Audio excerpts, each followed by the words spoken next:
है ना। तो जीव जो है वो चिद कण है, और एकमात्र उसका प्रयोजन है सुख प्राप्ति, है ना।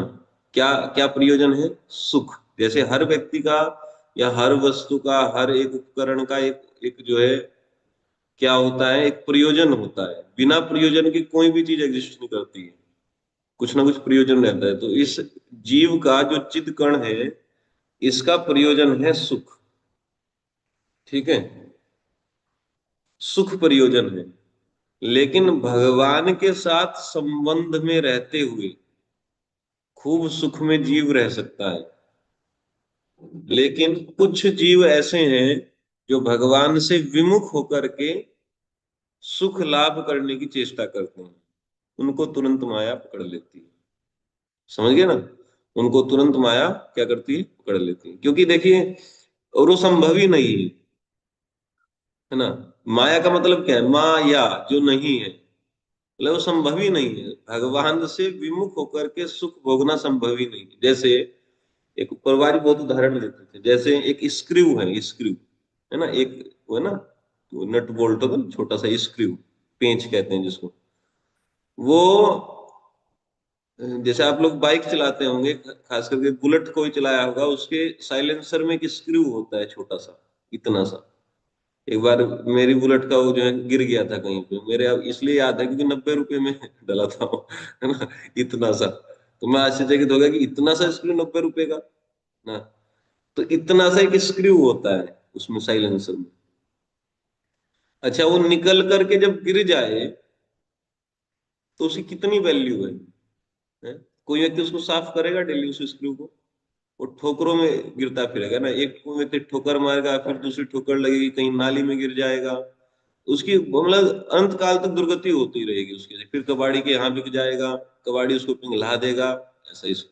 लेकिन अगर वो उस बुलेट में लगा हुआ है स्क्रू, तो उसकी पूजा भी हुई। जिस दिन वो आया बुलेट, तो उस दिन पूजा होती है ना घर में, है ना, नारियल फूटता है, तो उस स्क्रू की भी पूजा हुई। फोटो खींचता है तो फोटो में वो स्क्रू भी आता है ना। लोग अपने वॉलपेपर पे लगा लेते हैं अपनी बाइक का फोटो, तो उस स्क्रू का फोटो वॉलपेपर पे भी चढ़ा किसी के, है ना, स्टेटस पे भी चढ़ा। बहुत लोग उस स्क्रू को देखे, और प्रत्येक दिन दिन में एक बार या दो बार उस पे जो कपड़ा भी लगता है, और शैम्पू लगा करके वो धुलता भी है स्क्रू। तो देखिए, जो अंश होता है जब पूर्ण की संगति में होता है, तो उसकी प्रतिष्ठा बढ़ती है, उसकी मान मान बढ़ता है, उसका सम्मान बढ़ता है ना, और उसको सुख मिलता है। और जब अपने मूल से बिछुड़ जाता है तो वो ठोकरे खाता फिरता है। ठीक है ना। सुख की मनाही नहीं है, लेकिन सुख का एक तरीका होता है, सुखी व्यक्ति कैसे रह सकता है ना। चित्त कण है जीव, और उसका सुख ही एकमात्र प्रयोजन है। लेकिन सुख मिलेगा कैसे? वो मिलेगा जिसका वो अंश है उसकी सन्निधि में चला जाए ना। जो सुख उसको अंशी को मिलेगा, वही अंश को मिल जाएगा अपने आप, है ना। लेकिन ये क्या किया, जीव जो है भगवान से विमुख हो गया। कुछ जीव, है ना, अधिकांश जीव तो भगवान के साथ ही रहते हैं, कुछ हैं हमारे जैसे जो विमुख हो गए निकट, और वो संभव नहीं है, ऐसा होता ही नहीं है। तो माया जो है नहीं, है ना, तो माया ने उसको पकड़ लिया। भगवान की एक शक्ति है, माया ने पकड़ा, 14 भुवनों में घुमाती है नीचे से ऊपर तक कि भोग के देख सुख मिलता है तो। और 84 लाख प्रकार के अलग अलग शरीर दिए, इसमें नहीं तुझको संभव हुआ तो ले दूसरा ले, इसमें ट्राई करके देख ले, तीसरे शरीर में उसको जो है घुसा देती है आत्मा को। चल इसके अंदर बैठ करके सुख लेने का प्रयास कर। जैसे छोटा बालक होता है ना, उसको अलग अलग गाड़ी बाइक देता रहता है उसके माता पिता, कि देख सुख, सुखी होकर के देख, उसको मिलता नहीं है। तो इस चक्कर में, इस फेरे में व्यक्ति संसार में घूम रहा है। समझ गया ना जीवात्मा की क्या दशा है? ये जीवात्मा की दशा है। अब यहां से निकलेगा कैसे? निकलेगा कैसे यहां से? क्योंकि ये अंधकार है, अज्ञानता का संस्कार है, माया जो नहीं है ना। माया मतलब अंधकार, अज्ञान, अज्ञान के संसार में। और जो शरीर के अंदर ये फंसी हुई आत्मा, उसके ऊपर जो है कि एक जो कारण शरीर है, एक सूक्ष्म शरीर है, एक स्थूल शरीर है। कारण शरीर के भेद हैं, मैंने आपको बताया था, मोद प्रिय, मोद प्रमोद, है ना। सूक्ष्म शरीर के भेद हैं, मन बुद्धि अहंकार चित्त। और स्थूल शरीर क्या है? भूमि अग्नि आकाश जल वायु, है ना। तो उस पे 3 कवरिंग भी है, या कभी कभी मान लिया था कि 2 कवरिंग है, सूक्ष्म शरीर और स्थूल शरीर, और सब माया का बना हुआ है।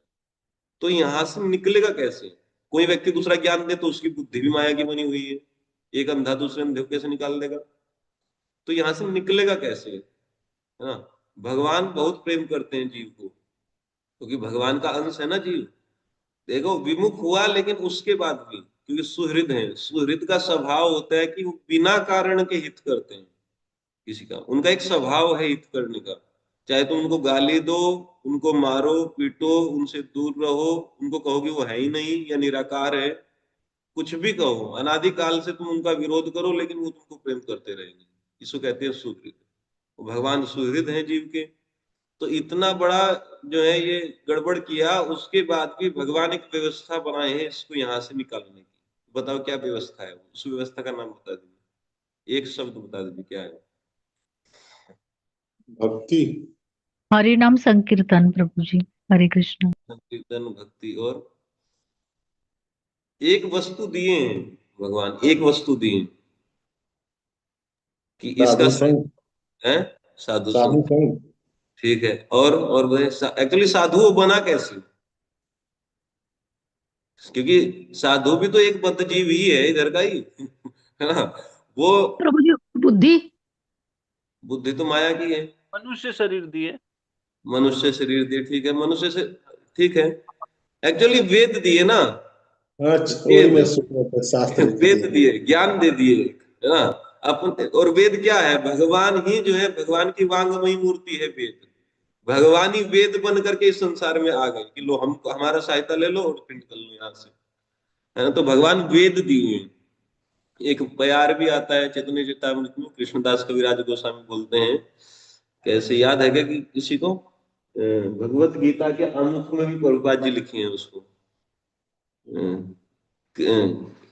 कृपा कैला कृष्ण दिए वेद पुराण, ऐसा है ना? एक लाइन इसकी ये है, एक अगर पहली लाइन कुछ और है, माया मुक्त जीवेर नाही स्वतः कृष्ण ज्ञान। माया से मुक्त जो जीव है उसको स्वतः कृष्ण का ज्ञान नहीं हो सकता है। और प्रहलाद महाराज तो कहते हैं, मतीर्णा कृष्णा स्वतो प्रोतोवा, ना अपने से हो सकता है, और दूसरा उसके जैसा ही कोई ज्ञान दे तो तब भी नहीं हो सकता है ना? ठीक है, मिथो अभिपत्येत ग्रह विताना, है ना? जिनका मैथुन धर्म में जिनकी आसक्ति है ना, जो अभी आसक्त है इसी संसार में, उनकी वार्ता करने से भी, है ना, उनका भाषण देने से भी और एक दूसरे को सलाह देने से भी कभी वो जो है ज्ञान हो नहीं सकता है कृष्ण का, है ना? तो यहाँ पर तो एक ही बात लिखी है, प्रहलाद महाराज तो दूसरी बात लिखती है ना। चैतन्य चरितामृत में ये लिखा है कि कृष्ण माया मुक्त जीवेर नाही कृष्ण स्वतः कृष्ण ज्ञान, अपने से कृष्ण का ज्ञान नहीं हो सकता है। और प्रहलाद महाराज कहते हैं, स्वतः परतोवा, अपने से भी नहीं हो सकता है, और दूसरा कोई ज्ञान दे तो तब भी नहीं हो सकता है, कृष्ण में मति लग नहीं सकती। क्यों? क्योंकि संसार में आसक्ति है। जिस व्यक्ति की संसार में आसक्ति, वो क्या दूसरे को ज्ञान दे देगा, है ना? तो क्या किया? कृष्ण कृपा कैला दिया वेद पुराण, कृपा करके कृष्ण ने वेद और पुराण दिए, ठीक है ना? अब वेद का मतलब है ज्ञान, और वेद था शब्द ब्रह्म में। जैसे क्लाउड रिकॉर्डिंग अभी आया था लिखा हुआ इस पे, है ना? क्लाउड रिकॉर्डिंग, है ना? नहीं, कहीं अब ये तो स्टार्टिंग से ही हो गया था। क्लाउड रिकॉर्डिंग, तो कहीं पर तो रिकॉर्डिंग हो रही है, पता नहीं कहाँ रिकॉर्डिंग हो रही है ना? तो ऐसे ही वेद मिला, वेद मतलब ज्ञान, लेकिन वो किताब के रूप में नहीं मिला, वो शब्द ब्रह्म शब्द था। गुरु परंपरा से मिल रहा है। भगवान ने ब्रह्मा जी को दिया, ब्रह्मा जी ने नारद जी को दिया, नारद जी ने व्यासदेव को दिया, व्यासदेव ने सुखदेव को दिया। ऐसे करते करते वो अलग अलग परंपराओं से बढ़ता रहा, ठीक है ना? लेकिन द्वापर के अंत में वेद व्यास जी ने देख लिया कि कलयुग के लोगों की स्थिति बहुत जो है स्थिति गंभीर हो जाएगी, उनकी बुद्धि इतनी मलिन हो जाएगी कि वो एक बात को ध्यान नहीं, याद नहीं रख पाएंगे। तो उस शब्द ब्रह्म से खींच करके उस ज्ञान को जो है लिखित रूप में प्रस्तुत कर दिया। गणेश जी को बैठा लिए, है ना, बद्रिका आश्रम में, कि आप लिखते रहो और मैं बोलता रहूंगा। तो गणेश जी लिखने में बड़े पटु थे, खूब जो है धुआंधार राइटिंग चला, है ना, टाइपिंग। तो वो लिखते रहे और जो है वेद व्यास जी जो है बोलते रहे। तो सबसे पहले तो क्या किया कि भाई वेद तो बहुत बड़ा है, तो वेद में से इस संसार में कर्म से बंधता है जीव, है ना। कर्म करता है, कुछ कर्म का कुछ रिएक्शन मिलता रहता है, कभी ऊपर के लोक में, कभी नीचे के लोक में, कभी इस शरीर में, कभी उस शरीर में। तो कर्मणा बध्यते जंतु, और कर्म से ही मुक्त हो सकता है। गुरुपाद जी उदाहरण देते हैं कि दूध से किसी का पेट खराब हो गया हो तो दूध में जामुन लगा दो और अगले दिन उसकी दही बन जाएगी, वो दही उसको पिला दो, वो ठीक हो जाएगा, है ना। दूध से रबड़ी बनाए, उस रबड़ी से पेट खराब हो गया, और दूध से ही दही बना दो, उस दही से वो खराब हुआ पेट ठीक हो जाएगा। तो कर्म से ही बंधा है जीव, और कर्म का यदि प्रारूप बदल दिया जाए तो कर्म इस संसार से मुक्त भी हो सकता है। तो क्या बनाना पड़ेगा कर्म का, कौन सी दवा है वो? कर्म को यज्ञ बना दो, यज्ञ मुक्त कर देता है जीव को, है ना। यज्ञार्थात कर्मणो अन्यत्र लोको अयम कर्म बंधना, तीसरे अध्याय का 9वां श्लोक आप पढ़ना भगवत गीता का, है ना। यज्ञार्थात कर्मणो अन्यत्र, यज्ञ के अर्थ के लिए किए गए कर्मों के अलावा लोको अयम कर्म बंधना, जितने भी कर्म हैं इस संसार में व्यक्ति को बांध देते हैं। तद अर्थम कर्म कौन्तेय, इसीलिए यज्ञ के लिए ही कर्म करना चाहिए, यानी कि हर कर्म को यज्ञ बनाना, ठीक है। तो कैसे मुक्त होगा जीव यहाँ से? कर्म को यज्ञ, क्योंकि कर्म में उसकी निष्ठा है, इस संसार में है ना, तो कुछ ना कुछ कर रहा है, सुख प्रयोजन है, इस संसार में फंस गया, तो अब जो है वो सुख के लिए कुछ ना कुछ कर्म कर रहा है। हर व्यक्ति कर्म में लगा है, आप किसी को भी देख लो, खाली नहीं बैठ सकता कोई भी व्यक्ति, है ना। घर बार छोड़ देगा लेकिन वहां पे भी खुराफात में रहेगा, मठ मंदिर में भी भजन नहीं कर सकता, कुछ ना कुछ कर्म करता रहेगा वो, है ना। भजन करना भी एक कर्म ही है, वो खैर दिव्य कर्म है ना। वैसे भी कुछ ना कुछ कर्म करता रहता है, आप किसी को कहीं बैठा दो, वृंदावन में ले जाओ, कहीं ले जाओ, कुछ ना कुछ जो उधेड़ में चलता रहता है, अधिकांश समय उसका कर्मों में ही बीतता है। कम से कम नहाएगा तो है ही, कपड़ा धुलेगा, कितने कितने काम करेगा ना, भोजन बनाएगा, खाएगा। तो कर्म, कर्मों में फंसा है जीव, कर्म ही उसके बंधन कारण है। तो कर्म से निकलेगा कैसे? कर्म को यज्ञ बनाना है, और यज्ञ बनाना, यज्ञ कैसे बनता है कर्म का, उसकी शिक्षा देता है वेद, है ना। तो ब्रह्मा जी ने क्या किया, ये इन्होंने, वेद व्यास जी ने क्या किया, उस वेद के ज्ञान को 4 हिस्सों में बांट दिया, क्योंकि वो यज्ञ कराना चाहते थे। यज्ञ का मतलब केवल हवन ही मत समझिए, हर कर्म को यज्ञ में परिणत किया जाता है ना। विवाह यज्ञ नाम सुने होंगे आप, है ना। विवाह यज्ञ, विवाह भी यज्ञ होता है सोचिए, और तो, है ना, हर कर्म को यज्ञ में परिणत किया जा सकता है। अब यज्ञ में 4 जो है पृष्ठ होते हैं, 4 पुजारी होते हैं। क्या क्या नाम होता है उनका? होता, उद्गाता, अधर्वयु, क्या अर्धवयु, है ना। अधर्वयु क्या होता है? अर्धवयु, है ना। अर्धवयु और अर्धवर्यु, अर्धवर्यु और ब्रह्मा, है ना। होता, उद्गाता, ब्रह्मा और अर्धवर्यु, 4 जो है पुजारी होते हैं। तो वेद व्यास जी ने क्या किया, उस वेद को 4 हिस्सों में बांट दिया। कुछ होता पढ़ेगा, कुछ उद्गाता पढ़ेगा, कुछ अर्धवर्यु पढ़ेगा, कुछ ब्रह्मा पढ़ेगा। 4 पुजारी पढ़ लेंगे अपने अपने हिस्सा, है कि नहीं, और यज्ञ हो जाएगा। समझ गए ना? 4 हिस्सों में बट गया। ये बातें लिखी गई हैं भागवतम में, मैंने पढ़ाई भी थी आपको पहले, स्कंद के दूसरे अध्याय में, तीसरे अध्याय में आप पढ़िएगा, उसमें मिल जाए, चौथे अध्याय में। तो वेद को 4 हिस्सों में वेद व्यास जी ने जो है बांट दिया। क्या क्या हो गया? अथर्ववेद, सामवेद, यजुर्वेद और ऋग्वेद, 4। पहले एक ही वेद था, उसको यजुर्वेद कहते थे, है ना। अब लेकिन उसको 4 हिस्सों में बांट दिया और अपने 4 शिष्यों को पढ़ा दिया। उन्होंने फिर उसको और बांट करके फिर अपने शिष्यों को पढ़ाया। इस तरीके से वो जो है अध्ययन कराया। ये सब हो रहा है किसमें? द्वापर के अंत में, कलयुग के लोगों की स्थिति देख करके, कि भाई एक एक डिपार्टमेंट दे दिया जाए। और फिर जो बचे हुए श्लोक थे, 1 करोड़ श्लोक बच गए, है ना। 1 करोड़ श्लोक बच गए, तो 1 करोड़ श्लोकों को कंप्रेस कर दिया उन्होंने, कंप्रेस करके, और जो है एक महाभारत 1.25 लाख श्लोक का, और जो है 18 पुराण और 18 पुराण, है ना। 36 तो पुराण और एक महाभारत रच दिया, और लगभग टोटल मिला करके 4 लाख श्लोक बैठ गए। है ना। 4 लाख श्लोक, यानी 1 करोड़ श्लोकों को कंप्रेस करके उन्होंने 4 लाख श्लोकों में, 1 करोड़ था कि 100 करोड़ मुझे एग्जैक्टली पता नहीं, है ना, ऐसा ही था, इतने बच गए थे 4 वेद बनाने के बाद भी, उनको कंप्रेस करके महाभारत और पुराण बना दिया, समझ गए हैं? और फिर उनको लिखवा दिया गणेश जी के द्वारा, और फिर उनको कलयुग के लोगों को बंटवा दिया। एक दो गणेश जी ने लिखी थी कुछ किताबें, कुछ फिर किसी और को बैठाया होगा उसमें से देख करके, दूसरे ने लिखी, और फोटो कॉपी तो होती नहीं थी उस समय पे।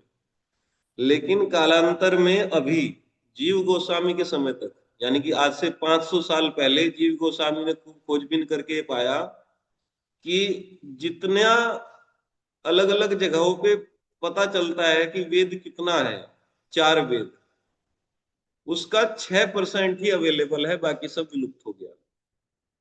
समझ गए कितना है? ये जो मैं बातें बता रहा हूँ ना, इस क्लास के बाद पूरा शुरू से लेकर आखिर तक समझना मैं कहाँ से उठाया था, है ना, जीव से उठाया था, है ना। जीव के कल्याण का एक तरीका है वेद, वेद को 4 वेदों में बांट दिया गया, और फिर पंचम वेद कहा गया महाभारत और पुराणों को, है ना, 4 लाख श्लोक का जो है। और वेद जो है जीव गोस्वामी कहते हैं कि 6%। अब आप पूछेंगे कि उनको कैसे पता चला 6% है, जब उन्होंने बाकी का 94% तो देखा ही नहीं, तो पता कैसे पड़ा कि 6% बचा है, हैं? भाई मैं कहूं कि ये जो पेन है ये जो है एक 25% बचा है, यानी कि मुझे, मैंने कभी पूरा देखा होगा ना ये, तभी तो मैं अंदाजा लगा सकता हूँ कितना उसका 50% होता है और कितना 25%। तो जीव गोस्वामी को कैसे पता चला, बताइए को।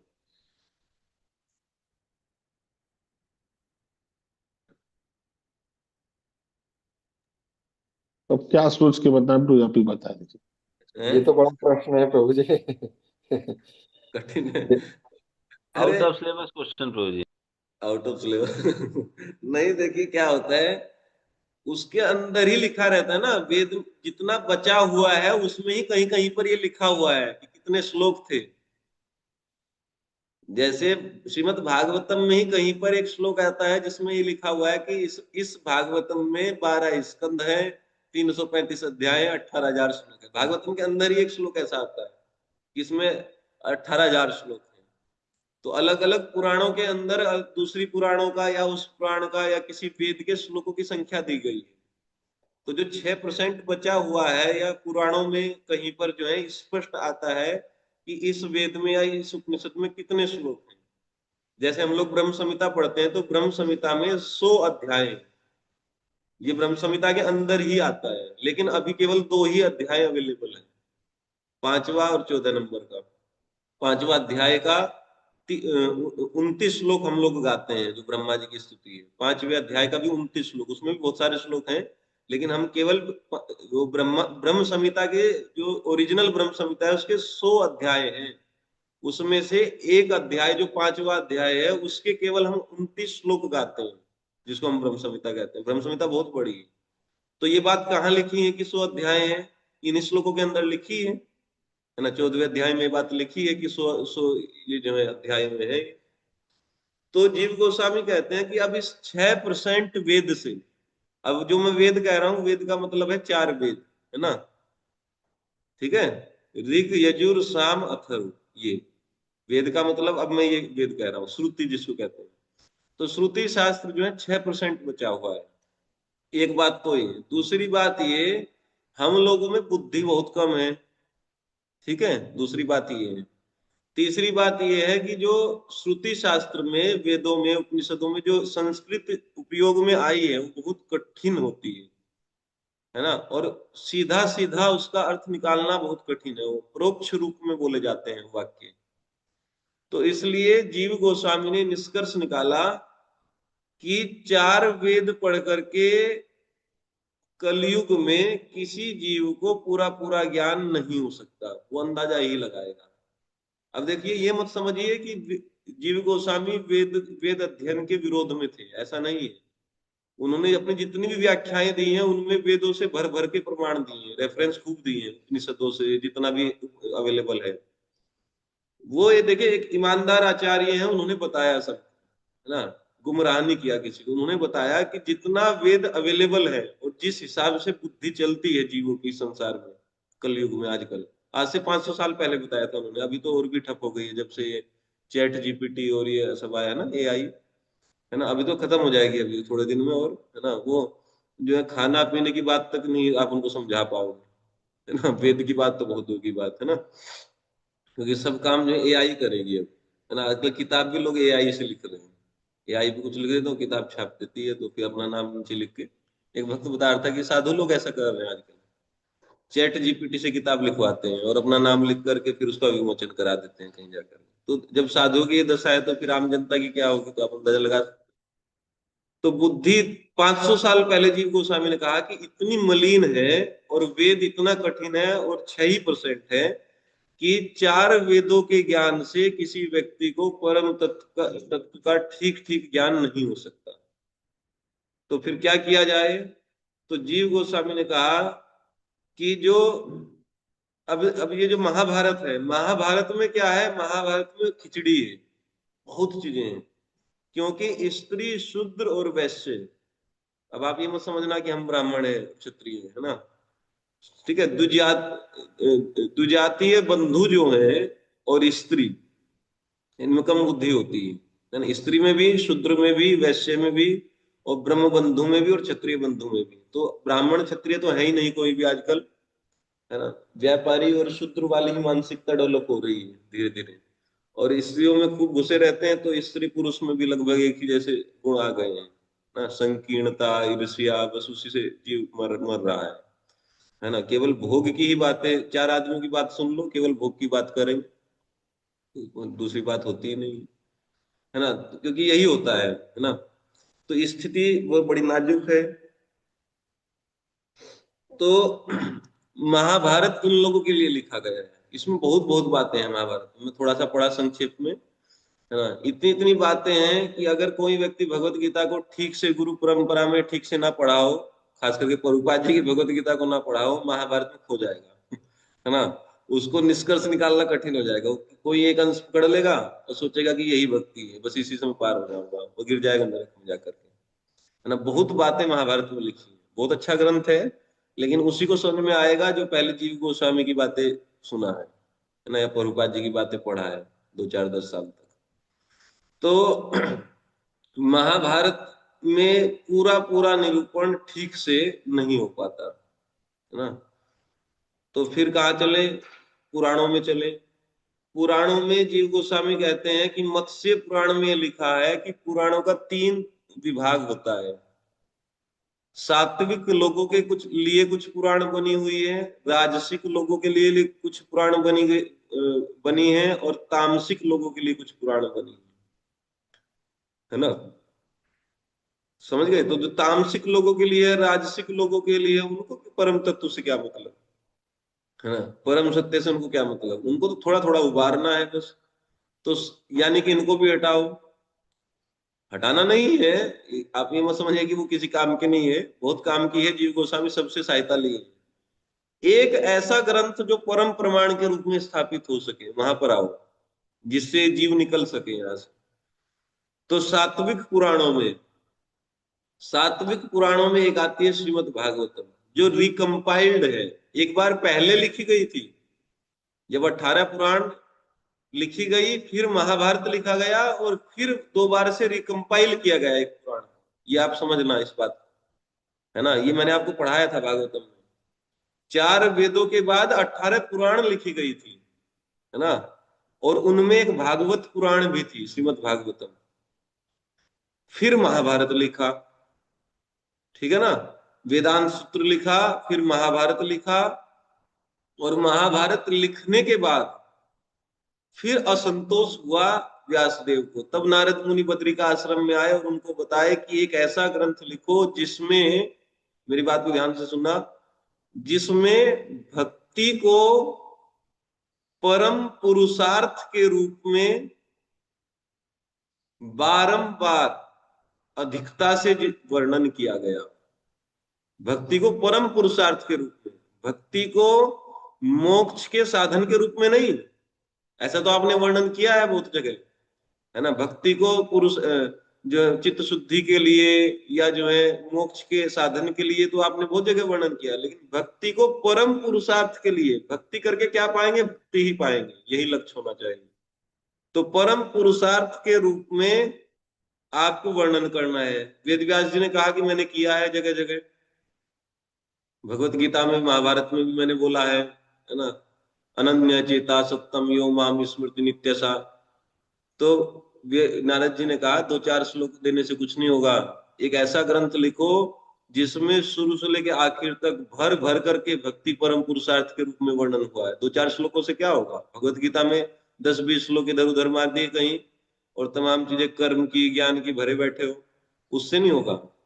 वो तो ठीक है, फिलोसफी समझ जाएगा, लेकिन पोषण उससे नहीं होगा। एक ऐसा ग्रंथ लिखो जिसमें भक्ति को परम पुरुषार्थ के रूप में भर भर के दिया गया हो, है ना, ओवरफ्लो हो रहा हो उस ग्रंथ से। बोले ठीक है।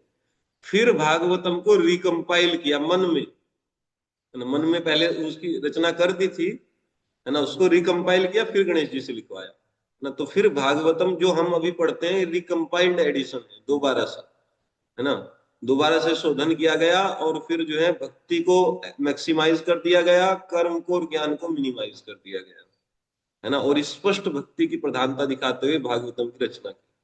तो जीव गोस्वामी ने कहा कि ये श्रीमद् भागवतम ही परम प्रमाण है ना। कैसे प्रमाण समझते हो क्या है?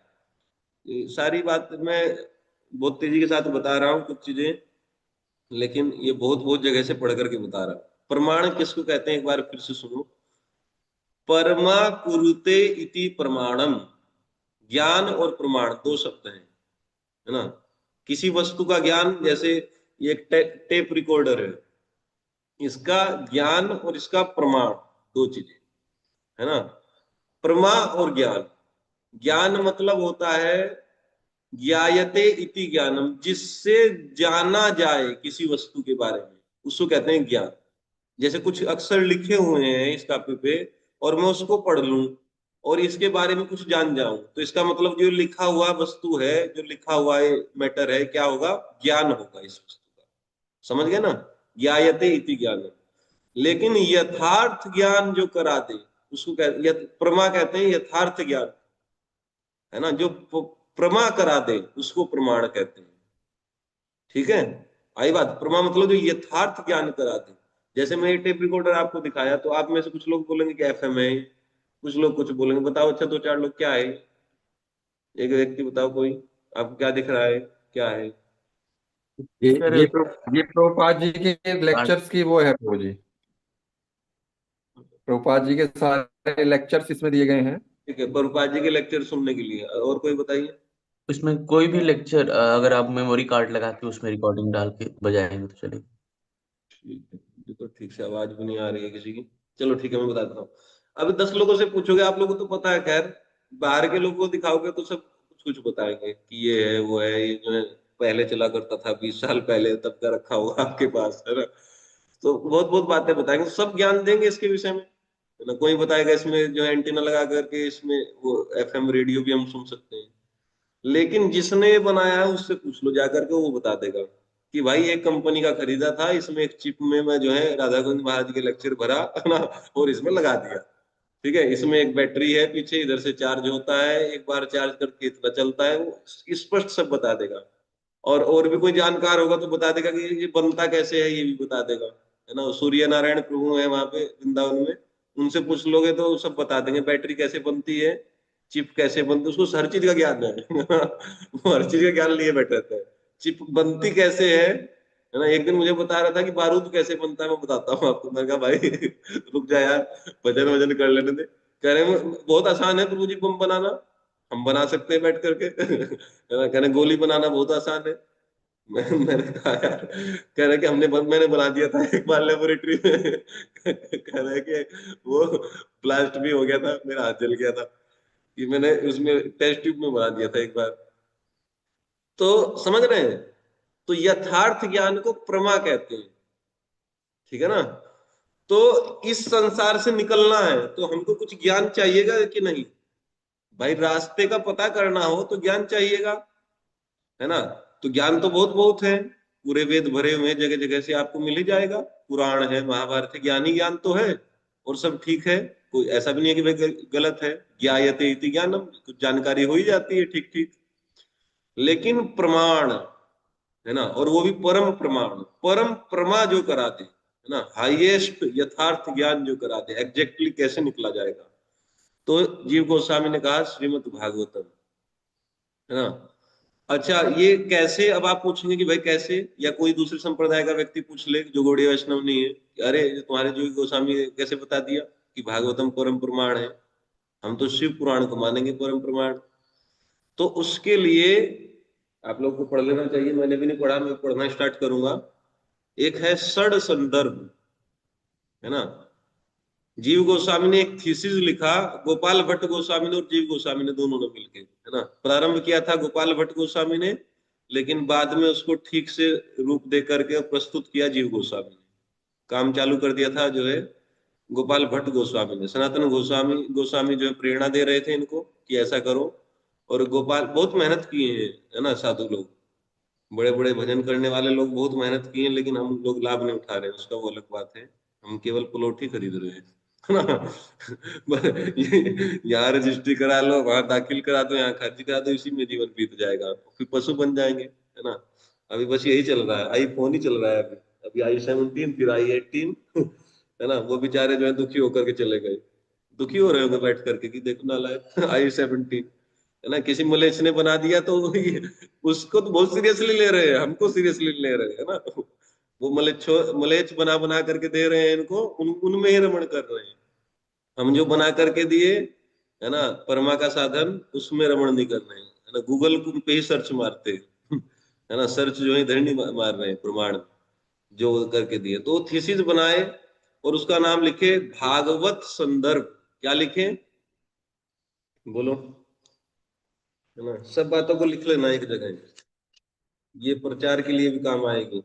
कहीं आप मुनीश प्रभु, ये कहीं एक लोग प्रचार करते हैं ना, तो आप लोगों को भी काम आ जाएगी।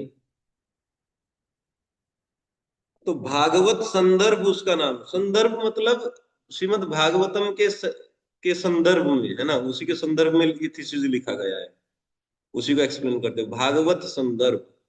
और भागवत संदर्भ में 6 विभाग है ना। भागवत संदर्भ तो उस थीसिस का नाम है ना, जो ये बताती है कि श्रीमद् भागवतम परम प्रमाण है ना।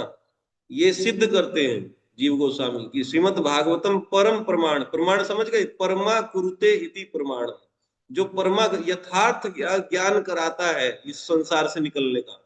जीव क्या है, भगवान क्या है, जीव का भगवान के साथ संबंध क्या है, प्रकृति का मैकेनिज्म कैसे काम करते, प्रकृति क्रियान्वित कैसे होती है ना। इस संसार में सुख दुख मान अपमान, इसकी इसकी क्या जो है प्रतिष्ठा है, हर चीज को। और जीव फंसा कैसे और निकलेगा कैसे, है ना। हर चीज का ठीक ठीक निरूपण, ठीक ठीक ज्ञान, उसको कहते हैं प्रमा। और जो प्रमा कराते उसको कहते हैं प्रमाण। और परम प्रमाण के रूप में, प्रमाण भी 10 तरीके के हैं। शब्द प्रमाण, अनुमान प्रमाण, प्रत्यक्ष प्रमाण, बहुत प्रमाण होते हैं। तो शब्द प्रमाण सबसे श्रेष्ठ, और शब्द प्रमाण में भी वेद सबसे श्रेष्ठ, और वेद में भी जो है श्रीमद् भागवतम आज के लोगों के लिए परम प्रमाण माना जाएगा। इस बात को सिद्ध किए हैं जीव गोस्वामी भागवत संदर्भ नाम की अपनी पुस्तक में, है ना। जीव गोस्वामी ने बहुत ग्रंथ लिखे हैं।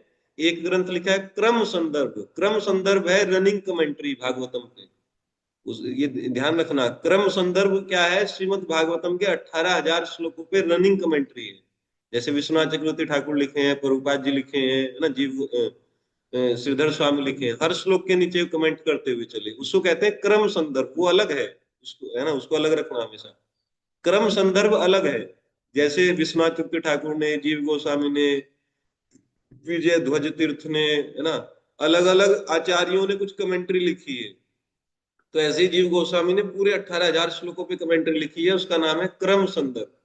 कर्म नहीं, क्रम, है ना, क्रम से एक के बाद एक, कर्म नहीं, है ना, क्रम, वो नीचे वाला र, है ना, क्रम संदर्भ वो अलग है। और एक दूसरा संदर्भ लिखा भागवत संदर्भ।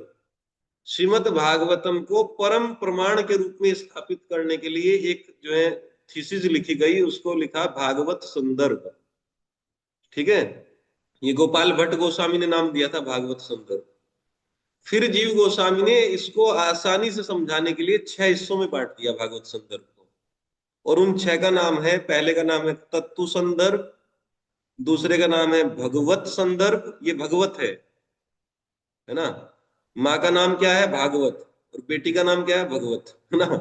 समझ गया ना। ये भगवत है, वो भागवत है। जो पूरी थीसिस का नाम है वो भागवत संदर्भ है। और इस भागवत संदर्भ के 6 बेटे हैं, है ना, या 6 बेटी हैं। तत्व संदर्भ, भगवत संदर्भ, परमात्म संदर्भ, 3। फिर उसके बाद कृष्ण संदर्भ, भक्ति संदर्भ और प्रीति संदर्भ। ठीक है, याद रहेगा। अरे नाम तो कम से कम याद कर लो, है ना। पढ़ना पढ़ना मत, नाम ही याद कर लो।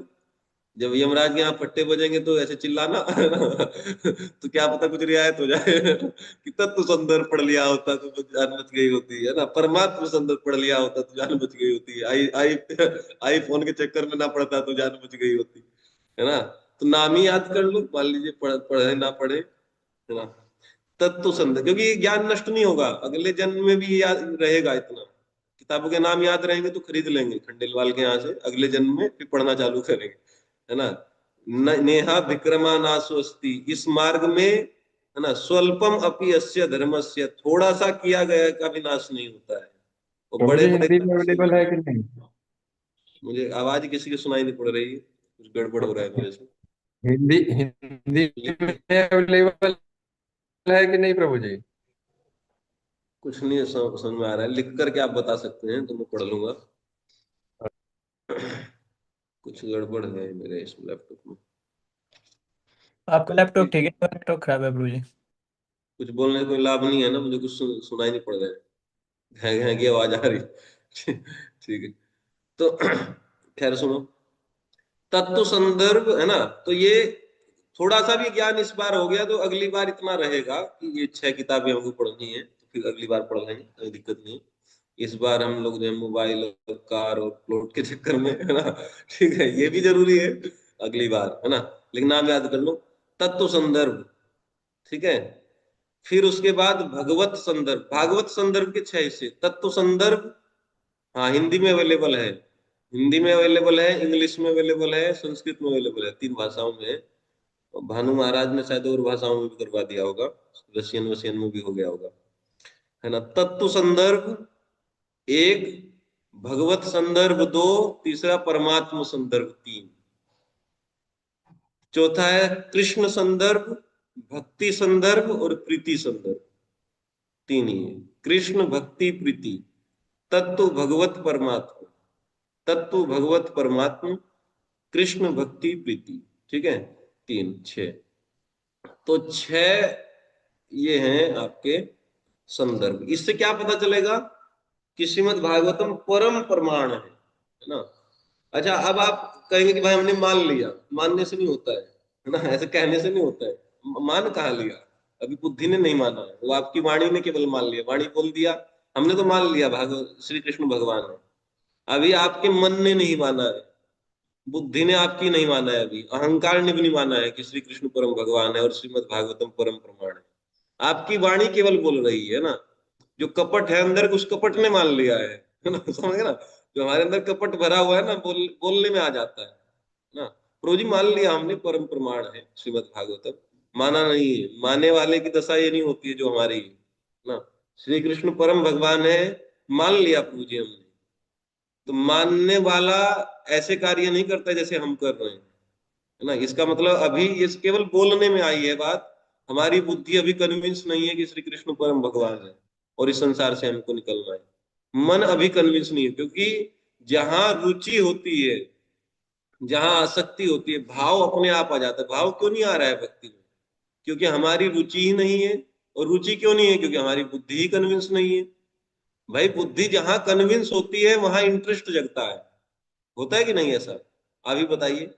भाई आपको जैसे कई एक लोग आप में से सॉफ्टवेयर इंजीनियर होंगे, या और भी सूर्या प्रभु कोई दूसरे इंजीनियर हैं, जो भी हैं, कोई वकील है, कुछ भी है।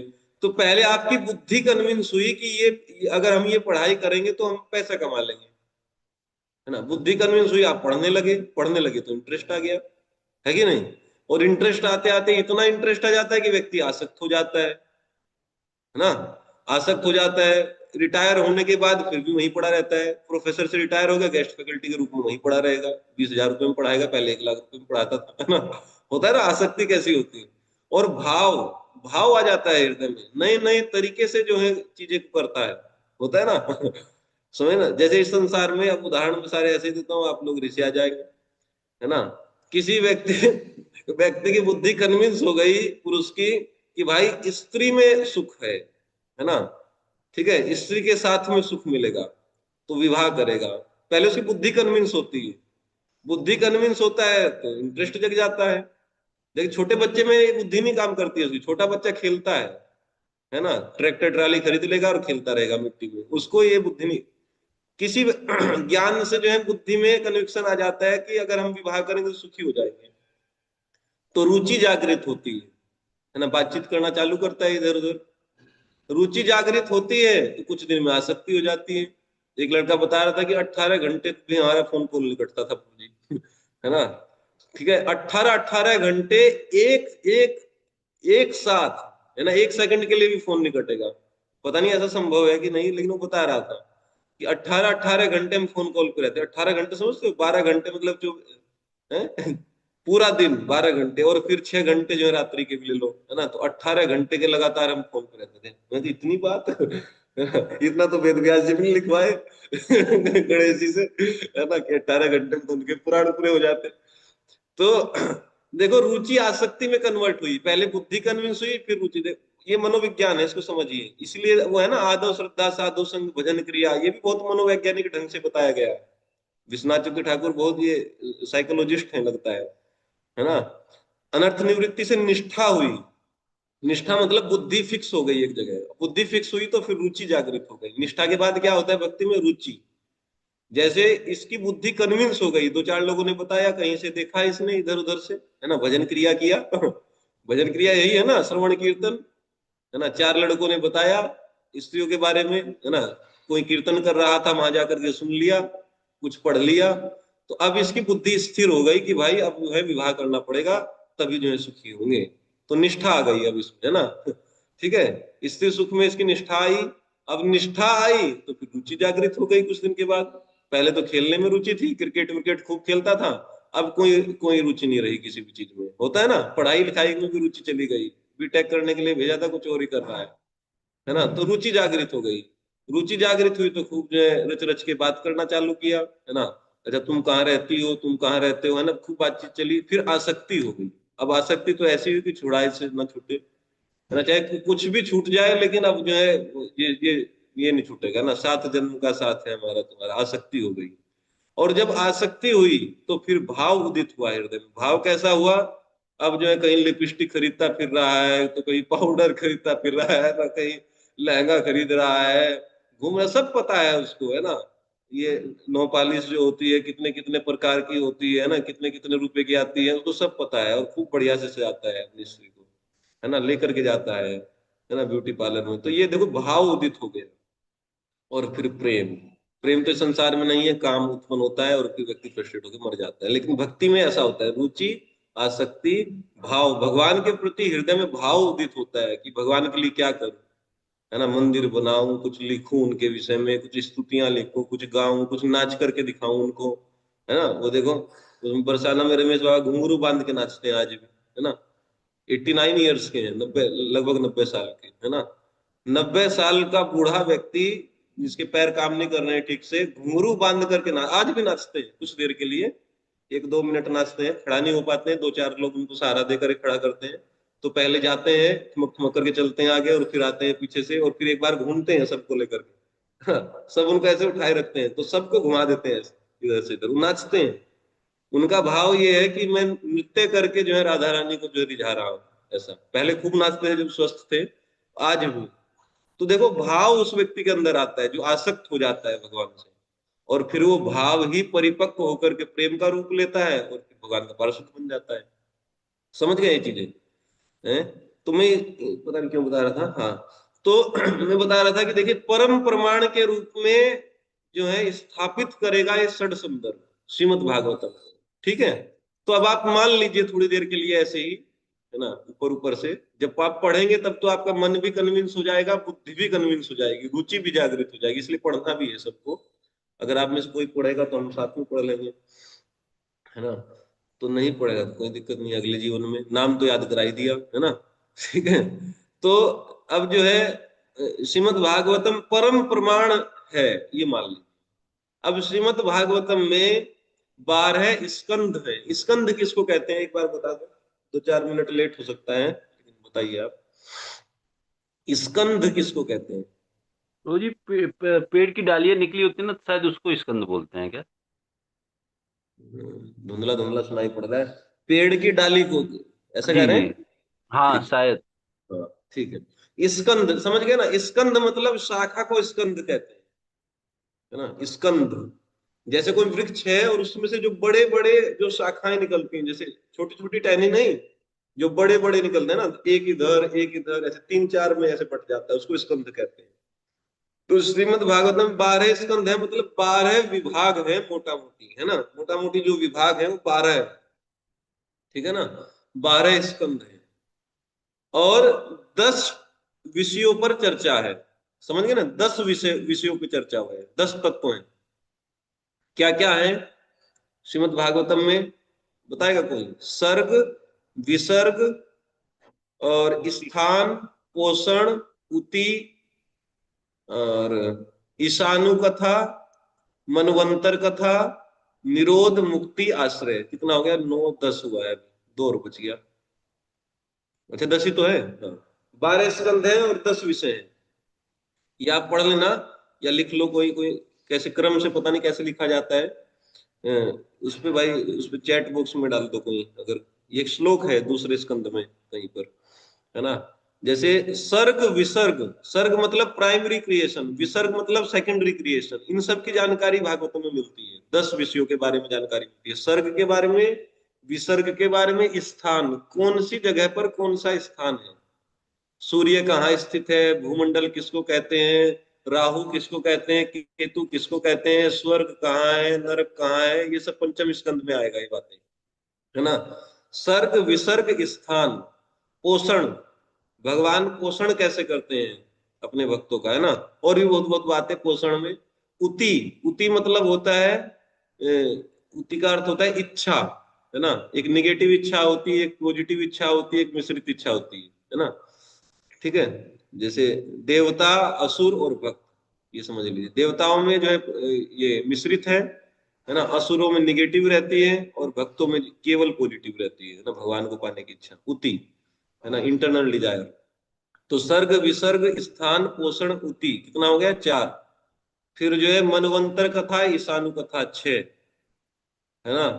और फिर और क्या था? सर्ग विसर्ग स्थानम पोषणम, तरुणी ने डाल दिया, देखो इसको, हाँ। फिर उसके बाद उति या उतियः प्रेरणा, मनवंतर कथा, ईशानु कथा और निरोध मुक्ति आश्रय, 3 ही हो गया, ठीक है ना।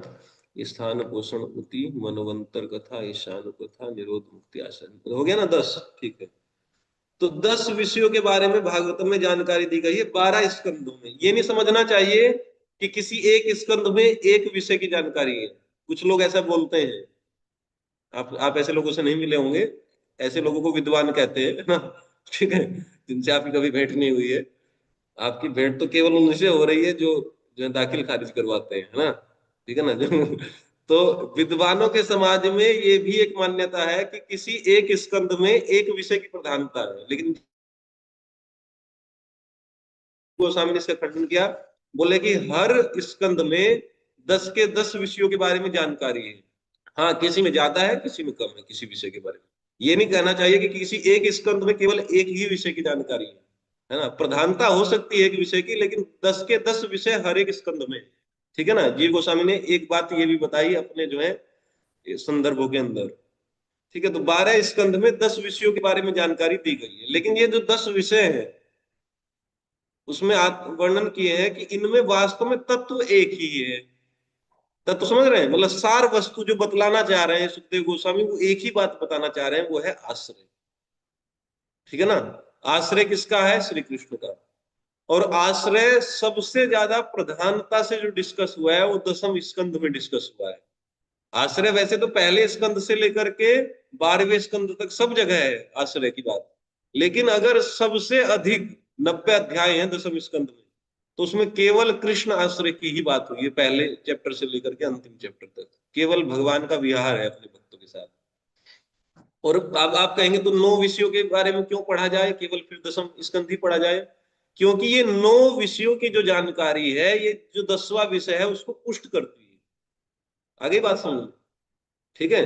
आश्रय तत्व को पुष्ट करता है सर्ग विसर्ग स्थान पोषण उति मनवंतर कथा ईशानु कथा निरोध मुक्ति, है ना? ये सब बातें जो हैं, इन सब के विषय में जो डिटेल में चर्चा है, ये आश्रय तत्व को पोषण देता है, स्ट्रोंग बनाता है, उसको आधार बनता है उसका।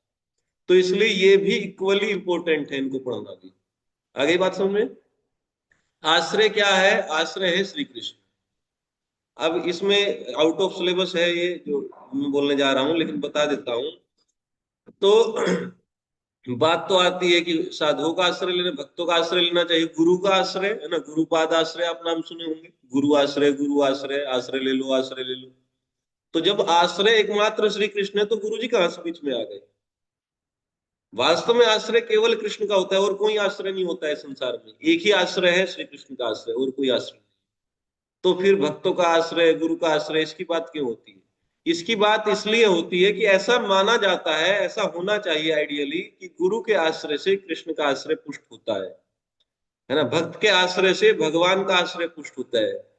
डायरेक्ट आप आश्रय लेने चलोगे तब इतना पुष्ट नहीं होगा, इतना अच्छे से आश्रय लिया नहीं जाएगा। लेकिन किसी भक्त का या किसी वास्तविक गुरु का आश्रय ले लेने से भगवान का आश्रय पुष्ट हो जाता है। आजकल लेकिन गड़बड़ है, कलयुग में ऐसे गुरु और ऐसे भक्त जो है मिलना लगभग जो है कठिन है ना? बहुत कठिन है। कहीं चले जाओ वो उलझा देगा आपको, है ना? जो थोड़ा बहुत आश्रय है उसको भी छुड़वा देगा, है ना?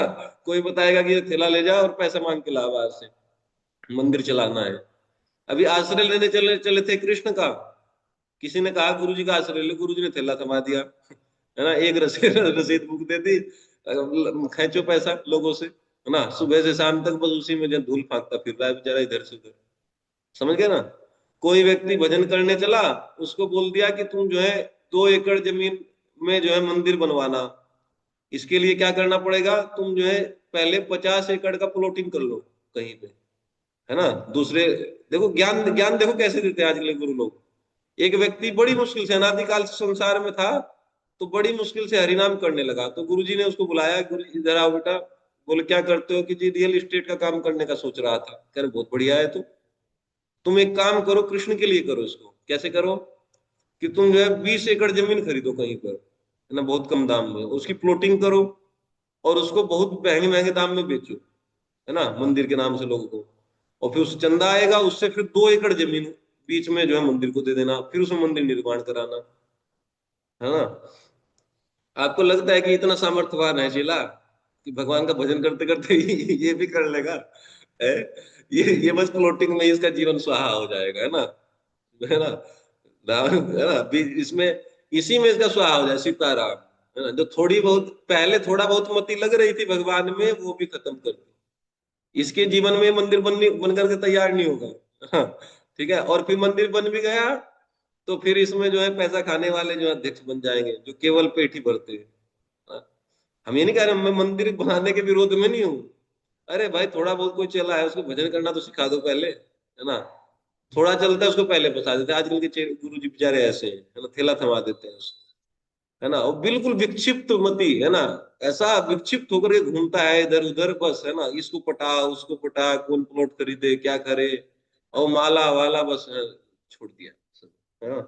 सबकी दशा यही है। किसी को थमा दिया कुछ झोला, ये कर लो, किसी को ये कर दो वो कर दो, बस ऐसे ही भगवान के आश्रय से रोकता है आजकल का भक्त, है ना? भक्त लोग जो है अपने से आसक्त करा लेते हैं, ठीक है ना? ऐसे ही घुमाते फिरते हैं उनको, अब यहाँ चलो अब वहां चलो, है ना? चेले थोड़ा बहुत भजन करने नहीं देते हैं। हम तो देख रहे हैं चेला लोग भजन नहीं करते हैं, गुरु जी फिर भी कर ले रहे हैं, चेला तो बिल्कुल भी नहीं कर रहा है बेचारा। चेला ऐसे ही घूम रहा है, गुरु जी को बस देख ही रहा है ठीक है, गुरु जी भजन कर रहे हैं, चेला गुरु जी को देख ही रहा है अरे देखने से नहीं काम होगा, भजन करना पड़ेगा भाई, है ना। ठीक है, तो आश्रय कृष्ण का एक ही आश्रय होता है, श्री कृष्ण का आश्रय। ना गुरु जी बचा पाएगा, ना जो है कोई बचा पाएगा, कोई नहीं बचा पाएगा। कृष्ण के आश्रय से ही जीव को त्राण मिलता है इस संसार से, है ना। उसकी ये जो यात्रा है तभी जो है शांत होती है, जब भगवान का आश्रय मिलता है। वरना 84 लाख प्रकार के शरीर में यात्रा कर रहा है, एक क्षण के लिए भी इसने विश्राम नहीं किया आज तक। मरा मारा घूम रहा है, नीचे के लोगों से ऊपर के लोग तक। कभी कुत्ता बनता है, कभी गधा बनता है, कभी सुअर बनता है। यात्रा जारी है, एक शरीर से निकलता है दूसरे शरीर में बैठा करके यात्रा। तभी इसको विश्राम मिलेगा जब श्री कृष्ण के चरणों का आश्रय लेगा। और उनके आश्रय लेने के लिए ही गुरु का और भक्तों का आश्रय लिया जाता है। तो ये भूलना नहीं चाहिए। यदि हम साधु संग में, भक्तों के संग में या गुरु के संग में हैं, तो हमको क्या करने के लिए आए थे ये नहीं भूलना चाहिए, है ना। भगवान का आश्रय लेने के लिए आए थे, तो वही वही बातें ग्रहण करनी चाहिए। बाकी एक कान से निकाल के दूसरे कान, इस कान से उस कान, है ना। ठीक है, इस कान में रह करके ऐसे रहना, है ना, इस कान से उस कान। ठीक है, एक ही बात, जो काम करने के लिए आए थे वही करेंगे, रहेंगे यहीं, है ना। प्रभुपाद जी की संस्थाएं इसी में रहेंगे। ठीक है, गुरु जी के सानिध्य में रहेंगे, भक्तों के बीच में रहेंगे। अकेले जाएंगे तो माया खूब मार मारेगी, है ना। अकेले नहीं रहेंगे, रहेंगे भक्तों के समाज में ही, है ना। लेकिन इस कान से उस कान भी करेंगे कुछ कुछ चीजों को, है ना। और जो है आश्रय कृष्ण का ही लेंगे। ठीक है, तो खैर बात यह है कि 10 विषयों के बारे में चर्चा है, और उन 10 विषयों में भी एक ही तत्व है, आश्रय। बाकी 9 उसको पुष्ट करते हैं, और 12 स्कंधों में दिया गया है, और 335 अध्याय। कुछ लोग कहते हैं कि 332 अध्याय। वो कुछ लोग कौन है, जिनकी आपसे कभी भेंट नहीं हुई, है ना, वो विद्वान है। ठीक है, आपको नहीं कभी मिलेंगे वो। ठीक है, आपको आईफोन वाले मिलेंगे, है ना, जो आपको फीचर्स बताएंगे, ये आईफोन आया तो कितना अच्छा है, अगर तुम ले लोगे तो कितना आनंद आएगा इसको लेकर के। तो ये लोग अलग हैं, ये लोग कहीं कहीं पाए जाते हैं जो इन चीजों पर चर्चा करते हैं। तो तू कहते हैं 332 अध्याय हैं, उनका भी प्रमाण है, बहुत बहुत वो बताते हैं बातें। लेकिन जीव गोस्वामी अपने षड संदर्भ में इस बात की भी पुष्टि किए हैं कि जो 3 अध्याय वो विक्षिप्त बता रहे हैं, ब्रह्म विमोहन लीला इत्यादि, है ना। 3 अध्याय है 10वें स्कंद की। ब्रह्म विमोहन लीला को सत्य नहीं मानते हैं, वो बोले कि ऐड किया गया है, खासकर मध्वाचार्य संप्रदाय के जो भक्त हैं वो।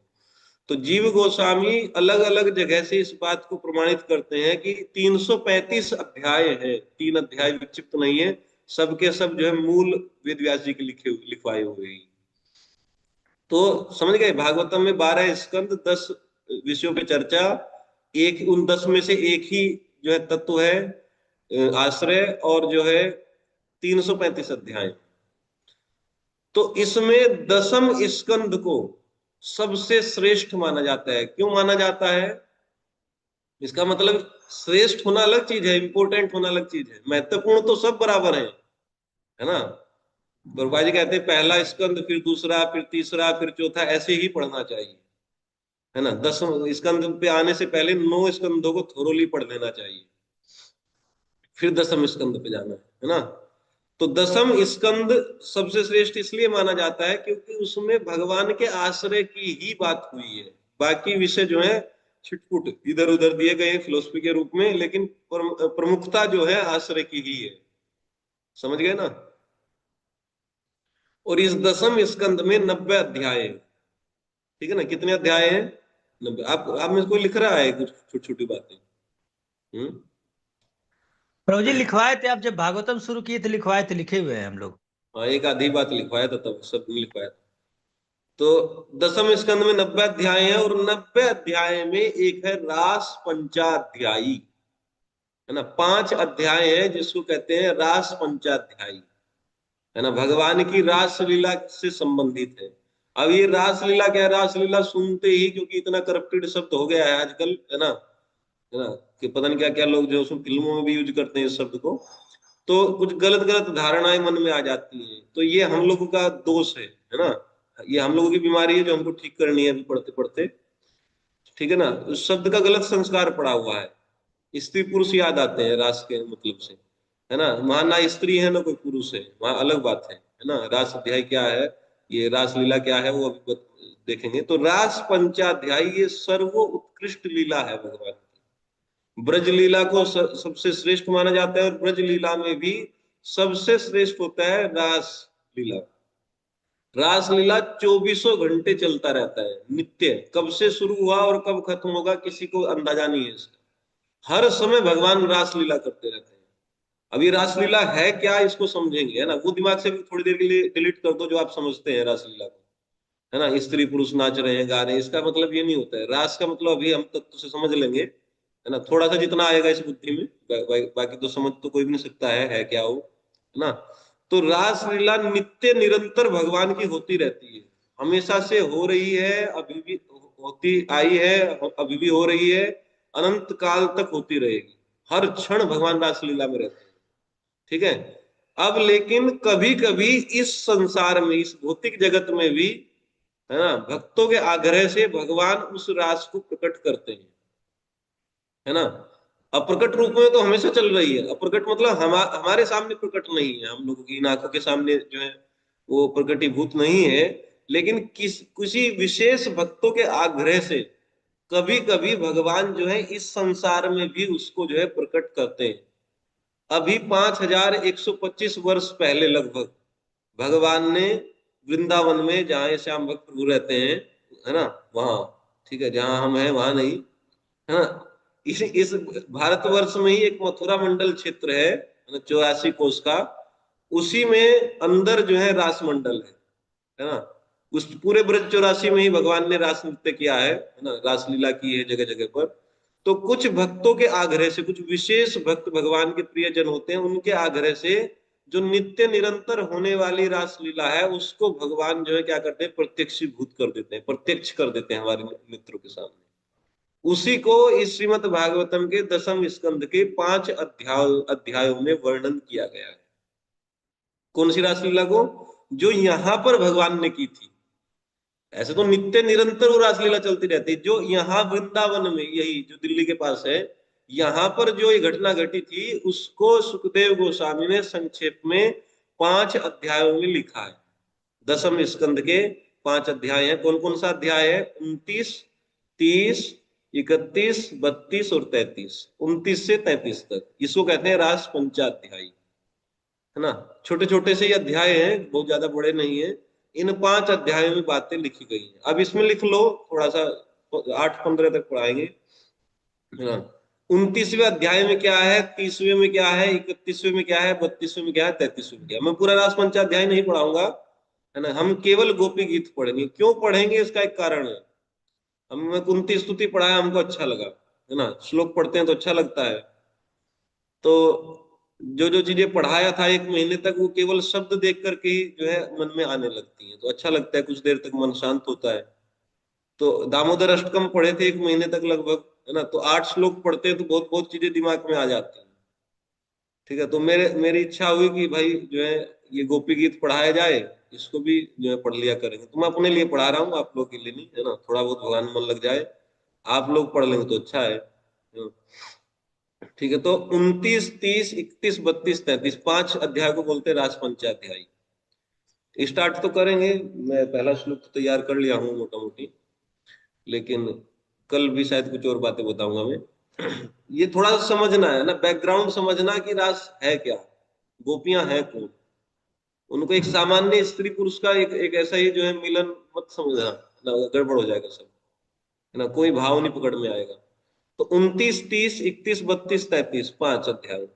29वें अध्याय में है, देखिए, सबसे पहले भगवान वेणु वादन करते हैं, वेणु बजाते हैं और गोपियां आती हैं, ठीक है।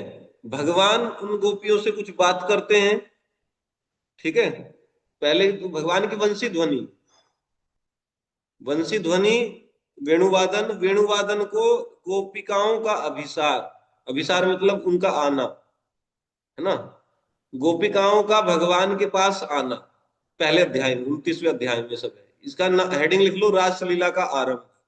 हेडिंग ये लिख लो, 29वें अध्याय का रासलीला का आरंभ। उसमें फिर ब्रैकेट में लिख लेना वेणु वादन, भगवान का वेणु बजाना, और गोपिकाओं का भगवान के समीप आना, है ना, वंशीवट पर, और श्री कृष्ण का उनसे वार्तालाप, ठीक है। श्री कृष्ण का उनसे वार्तालाप और दिव्य रमण, है ना।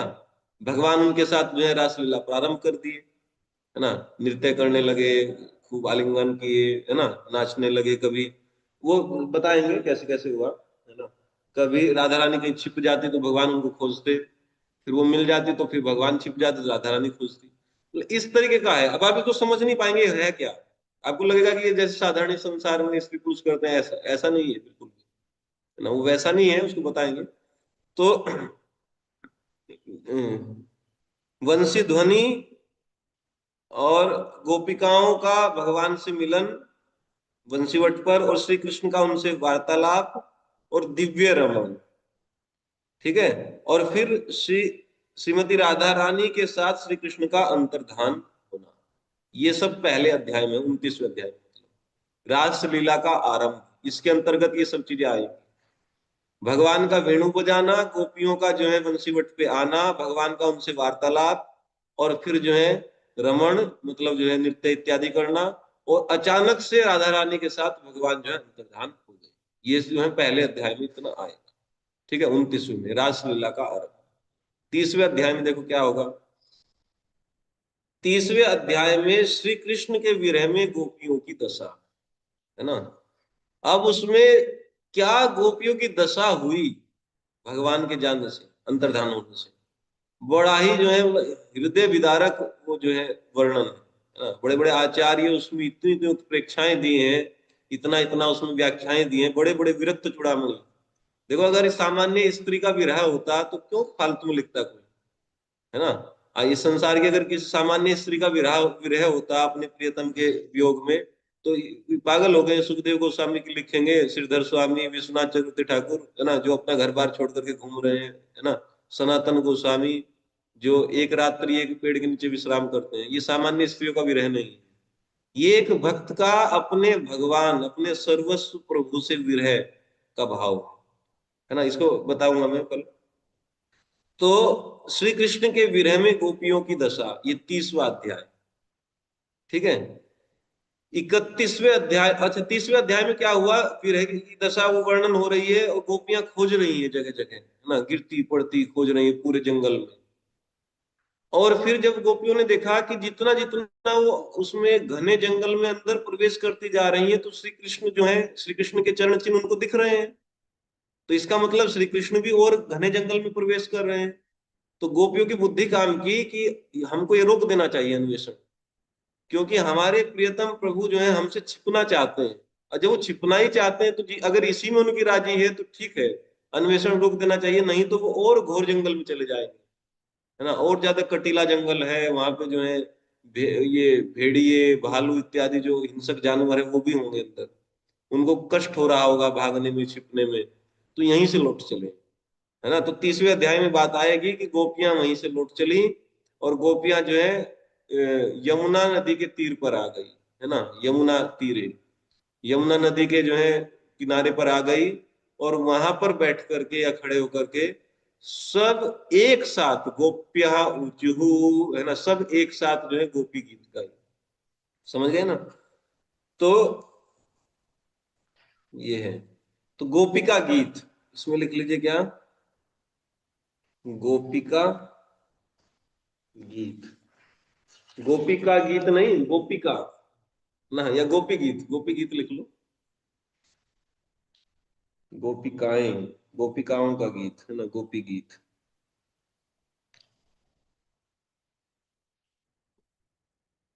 इसको श्रीधर स्वामी भी अपनी टीका में लिखते हैं कि 21वें अध्याय में जो गोपियां निराश होकर पुलिन में आई थी, उन्होंने कृष्ण का ही गायन करते हुए उनके आगमन की प्रार्थना की।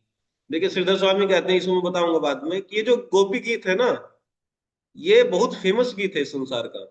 इससे ज्यादा कोई भी गीत नहीं गाया, सिनेमा का भी कोई गीत इतना फेमस नहीं है। ये 2-4 साल तक टिम टिम करते फिरते हैं, बाद में भूल जाते हैं लोग। ये गोपियों का गीत 5000 साल से गाया जा रहा है। जितने विद्वान लोग हैं वो गाते हैं, ब्रह्मा जी गाते हैं, शिव जी गाते हैं, लक्ष्मी गाती है, सब गाते हैं, है ना। मध्वाचार्य ने गाया, रामानुजाचार्य ने गाया, चैतन्य महाप्रभु ने गाया, निम्बात स्वामी ने गाया, विष्णु स्वामी ने गाया, है ना, प्रभुपाद जी ने गाया, सब लोग गा रहे हैं ना, अभी भी गा रहे हैं। वृंदावन में जाकर के देखो, लोकनाथ महाराज गाते हैं, नयोगेंद्र महाराज गाते हैं, रमेश बाबा गाते हैं, विनोद बाबा गाते हैं, प्रेमानंद बाबा गाते हैं, राजेंद्र महाराज गाते हैं, सब गाते हैं। सब गाते हैं कि नहीं? हमारे गुरु महाराज गाते हैं, सब लोग गाते हैं, अमेरिका, अफ्रीका, यूरोप, सब लोग गाते हैं। जो बुद्धिमान लोग हैं वो गाते हैं, जो बोक हैं वो नहीं गाते हैं, वो सिनेमा के गाते हैं। तो ये गोपी गीत बहुत फेमस है ना। और ये गोपी गीत क्या है? ये साक्षात श्री कृष्ण है। इसलिए यहाँ पर ये लिखेंगे, श्रीधर स्वामी लिखते हैं, मैं इसको पढ़ाऊंगा आपको। लिखते हैं कि कृष्णम एव अनुगायंता, कृष्ण को ही गाया, है ना। वास्तव में गीत नहीं गाया, वो कृष्ण को ही गाया। गोपी गीत क्या है? वो कृष्ण ही है, ये समझ लीजिए आप, है ना। वो अगर गाने के रूप में कृष्ण, जैसे कृष्ण के अलग अलग रूप है ना। जल में कृष्ण को देखना है तो उसका रस है, अग्नि में कृष्ण को देखना है तो उसका रूप है, वृक्षों में देखना है तो अश्वत्थ है। ऐसे ही अगर गीतों में देखना है तो कौन सा गीत? गोपी गीत, है ना। गोपी गीत ही कृष्ण बना हुआ है ना। श्री कृष्ण ही गोपी गीत बने हुए हैं। तो श्री कृष्ण के विरह में गोपियों ने वो गोपी गीत गाया 31वें अध्याय में। यही हम पढ़ेंगे, 19 श्लोक है इसमें, है ना। हम 19 श्लोक पढ़ेंगे, शायद 1-2 महीने में हो जाएगा। ठीक है, जब तक नहीं होगा तब तक मैं यही रहूंगा कुशीनगर में। ठीक है, तो गोपी गीत पूरा करके ही दोबारा फिर जाएगा वृंदावन, है ना। तो 19 श्लोक हैं इसमें 31वें अध्याय में गोपी गीत में, ये हम लोग पढ़ेंगे। 32वें अध्याय में पढ़ लो क्या है? भगवान का प्रकट होकर गोपियों को सांत्वना देना। भगवान का प्रकट होकर गोपियों को सांत्वना देना। जब गोपी गीत गाई तो भगवान प्रकट हो गए, है ना। गोपी गीत से भगवान प्रकट हो जाते हैं। अगर आज भी कोई गाए तो आज भी प्रकट हो जाए, लेकिन ऐसे गाए जैसे गोपियों ने गाया था। हाँ, केवल ये गाने की कला नहीं है, हृदय की स्थिति भी ऐसी होनी चाहिए जैसी गोपियों की थी। वो अभी हम कल पढ़ेंगे थोड़ा, भाई हनुमान प्रसाद पोद्दार जी के शब्दों में। तो गोपियों के सामने भगवान प्रकट हुए और सांत्वना दी। ठीक है, तो गोपियों के सामने भगवान प्रकट होते हैं, फिर गोपियों को सांत्वना देते हैं। गोपियां फिर भगवान का हाथ पकड़ करके उनको कहाँ ले जाती हैं? यमुना पुलिन पर ले जाती है ना। यमुना पुलिन पे तो थी शायद पहले, तो कल मैं डिटेल में बता दूंगा। यमुना पुलिन पे ही भगवान प्रकट हुए थे कि जो है कहीं वन में प्रकट हुए थे, मैं पढ़ के बता दूंगा। तो भगवान को अपनी ओढ़नियां बिछा दी गोपियां, है ना। ओढ़नियां बिछा दी, जो ओढ़नी ओढ़ती है ना। आप लोग नहीं जानते होंगे, पहले की जो स्त्रियां थी खास करके ब्रजमंडल क्षेत्र की, वो एक अलग परिधान में रहती थी, एक वस्त्र पहनती थी। गोपी ड्रेस, है ना, गोपी ड्रेस नहीं जो आजकल ये स्त्रियां गोपी ड्रेस पहनती है, ऐसा नहीं पहनती थी, है ना। हमारे जो दादी वाली जनरेशन है, वो जनरेशन या उससे पहली जनरेशन की स्त्रियां सब पहनती थी, इसमें पूरे पश्चिम उत्तर प्रदेश में, राजस्थान में आज भी पहनती है उसको। हमारे यहाँ टुकड़ी, कुर्ती और ओन्ना कहते थे, है ना। तीन तीन 3 पीस है, जैसे ना 3 पीस होता है ना, कोट पैंट और एक जैकेट, है ना। तो 3 पीस में होता है। एक टुकड़ी जैसा पेटीकोट होता है ना, इस टाइप की टुकड़ी होती है। ये तो बिल्कुल सिंपल सा होता है, वो बहुत सुंदर होता है ना। खूब बड़ा घाघरा टाइप का, जैसे लहंगा जैसा, है ना। जैसा आजकल की वो दुल्हन लहंगा पहनती है ऐसा भी नहीं होता है। ठीक है ठीक है, वो ऐसा भी नहीं होता है। वो जो गोपी ड्रेस होती है वो ऐसा भी नहीं होता है। तो आपको जाकर के ब्रज में आप किसी से पूछना तो पता पड़ेगा ना। सिंपल भी होता है लेकिन उसमें बहुत बहुत जो है बारीकियां भी होती हैं। टुकड़ी उसको कहते थे, है ना। हमारे गांव की भाषा में टुकड़ी, नीचे वाले को, पैरों में पहनने वाले को। और ऊपर होती है कुर्ती, है ना। यहाँ पर ब्लाउज नहीं, ब्लाउज ये बाद बाद में किसी की जो है उपज है बुद्धि की, है ना। वो कुर्ती होती है, कुर्ती होती है, शर्ट जैसी होती है, शर्ट नहीं होती है लेकिन अलग होती है, वो स्त्रियों के पहनने की, है ना। एक जो है जैसे कुर्ता, जैसा जैसे पुरुष तो कुर्ता बड़ा पहनते हैं, वो छोटा कुर्ता होता है टाइट ऐसा, है ना। और उसमें पूरा शरीर ढका रहता है, ठीक है ना। आई बात समझो, कुर्ती। और फिर उसके बाद ओन्ना, ओन्ना होता है जो चुनरी बड़ी, है ना। ठीक है, तो जो चुनरी है, और वो चुनरी बहुत बड़ी होती है। वो ऐसी नहीं होती है जैसे आजकल वो जो है सूट सलवार के ऊपर स्त्रियां पहनती है, वो ऐसी चुनरी नहीं होती। उस चुनरी पे बहुत बारीक कढ़ाई होती है, बहुत महंगी चुनरी होती है। चुनरी ही सबसे महंगी होती है इन तीन पीस में। और वो नीचे तक लटकती है, उसको यहाँ ढूंगे पे जो है खोस लेते हैं, तो वो नीचे तक उस पे टुकड़ी के ऊपर भी, उस पेटीकोट से के ऊपर भी वो जो है घूमती रहती है चुनरी। और फिर ऊपर आकर के जो है सर पे भी ढकी रहती है ऐसा। तो यहाँ के शरीर को भी ढकती है, सिर को भी ढकती है, और आधे हिस्से पे नीचे भी, आधे में तो पेटीकोट सा दिखता रहता है दूसरी तरफ, और दूसरी तरफ चुनरी जो है लहराती रहती है उसमें आधे, है ना, ऐसा होता है गोपी ड्रेस। किसी ने देखा है ऐसा? है? थोड़ा थोड़ा सा राजस्थानी माताओं को मैच करेगा, राजस्थान थोड़ा थोड़ा एग्जैक्टली वो भी नहीं है, वो जयपुरी छापा है उस पे वो ना। राजस्थानी माताएं ही दिखती हैं उस वैसे तो थोड़ी। हाँ वो एग्जैक्टली वो भी ब्रज में एग्जैक्टली वो था, क्योंकि जय राजस्थान की जो माताएं होती है वो प्रिंटेड पहनती है ना, वो प्रिंटेड वो जो छापा होता है उसको जयपुरी छापा बोलते हैं।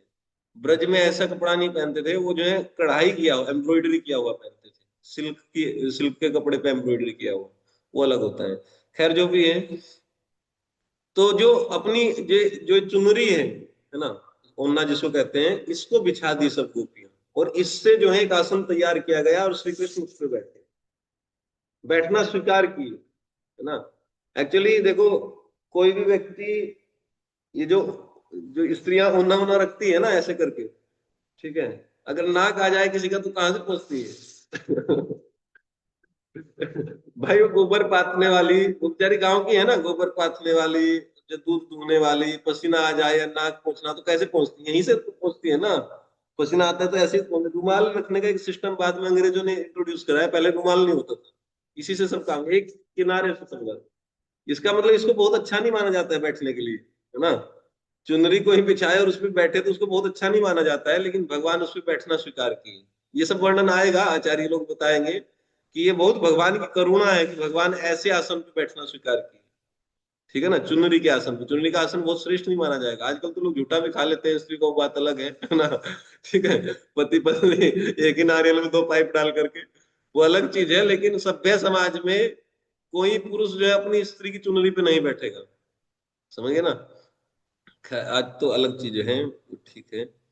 तो भगवान उस पर स्वीकार किए, बैठे वहां पर, है ना। तो फिर अनेक अनेक तरीके से वो जो है, कोई पंखा झोली, कोई पान खिलाई, कोई भगवान का चरण जो है अपने वक्षस्थल पे रखी, ऐसे भगवान कि आप कहाँ चले गए थे, आज के बाद हम कभी आपको कष्ट नहीं देंगे, बहुत बहुत वार्तालाप हुई। फिर भगवान खड़े हुए, और फिर जो है हाँ, गोपियों ने कुछ प्रश्न भी पूछे भगवान से, बहुत गूढ़ प्रश्न है, उसका वर्णन आएगा इसी में, इस 32वें अध्याय में कुछ प्रश्न पूछे, और भगवान ने उनका उत्तर भी किया, है ना। प्रेम से संबंधित कुछ प्रश्न पूछे वहां पर बैठा करके। ये सब 32वें अध्याय में है, ये हम नहीं पढ़ेंगे, हम केवल 31वां पढ़ेंगे, लेकिन मैं बता रहा हूँ राजपंचाध्यायी है क्या। फिर 33वें अध्याय में महारास, इसका नाम क्या है, महारास। महारास यहाँ पर जो है स्पष्ट फिर दोबारा से हुआ।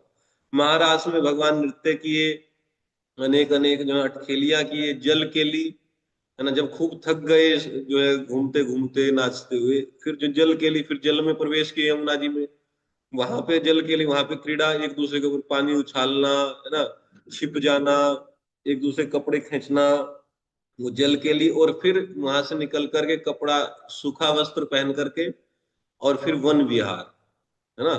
फिर वहीं जहाँ पे झाड़ू मंडल है ना, वहीं पर कुछ लोग बताते हैं कि भगवान को वहीं पर जो है, यहाँ पे जो चीर घाट है, यहाँ पे स्नान किया भगवान ने, ऐसा बताते हैं, अलग अलग जगह पे हुआ है ना। और फिर जहाँ झाड़ू मंडल एक स्थान है, वहां पर भगवान को एक जो है सुंदर एक एक भवन में बैठाया गोपियों ने, एक झूले पे सजाया, राधा रानी को उनके बगल में जो है पधरवाया, और फिर भगवान को सजाया पुष्पों से ना, और फिर झूला झुलाया, उसको वन विहार कहते हैं। तो ये सब आएगा महाराज के वर्णन में 33वें अध्याय, ठीक है। हरे कृष्ण। तो कल हम पढ़ेंगे गोपियां कौन है ना, ठीक है। और फिर कल से ही शायद स्टार्ट हो जाए। हरे कृष्ण। किसी का कोई प्रश्न हो तो पूछ लो, है किसी का कोई? हरे कृष्णा प्रभु जी। ये कोई प्रश्न? हरे कृष्णा। हाँ, हरे कृष्णा। प्रभु जी ये पूछ रहा था कि गोपी गीत क्या अलग से भी कोई बुक फॉर्म में अवेलेबल है क्या? पता नहीं, होगा। गोपी गीत पे तो बहुत बहुत चीजें लिखी हुई है, अब मेरे पास तो ऐसा नहीं है कोई अलग से। हाँ, एक गीता प्रेस में एक छपता है राजपंचाध्यायी, उसको आप पढ़ सकते हैं, लेकिन उसमें ऐसा नहीं कोई अलग से व्याख्या है, उसमें हनुमान प्रसाद पोद्दार जी के लेक्चर्स को ट्रांसक्रिप्ट किया गया है ना।